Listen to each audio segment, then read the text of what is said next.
Reaching across the aisle in pursuit of smarter education spending, the effort pushing lawmakers to put a larger spotlight on the Texas Education Agency. A Democrat from the Texas House is siding with Republican parents to highlight state education spending. Thanks for joining us. I'm Daniel Marin. And I'm Jennifer Sanders. Representative Gina Hinojosa recently filed a bill which would increase legislative oversight of state education spending and reallocate taxpayer dollars to directly benefit students as well as teachers in Texas. Nabil Ramanda has the details and the response from the Texas Education Agency. I filed House Bill 5419, which is a DOGE of the Texas Education Agency. Surrounded by public education advocates and some Republicans.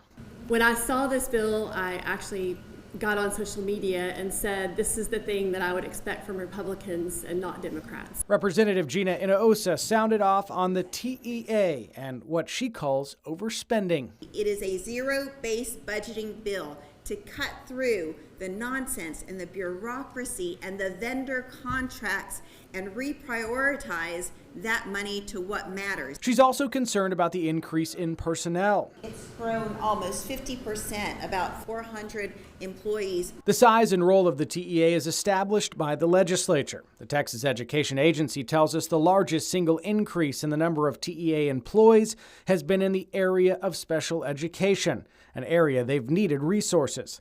The agency also pointed to new duties and new hires to support those duties, like maintaining the Do Not Hire registry, adding school safety experts, and a new support team to support the State Board of Education.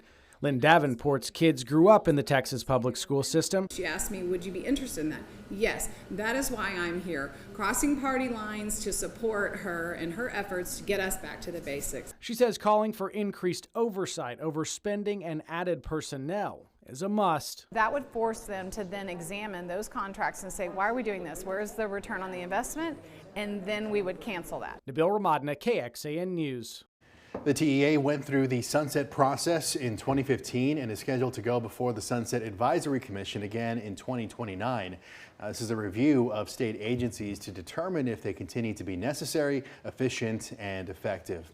Going in depth, this comes a little less than a week after the federal Department of Education cut half of its workforce amid President Trump's efforts to abolish the agency.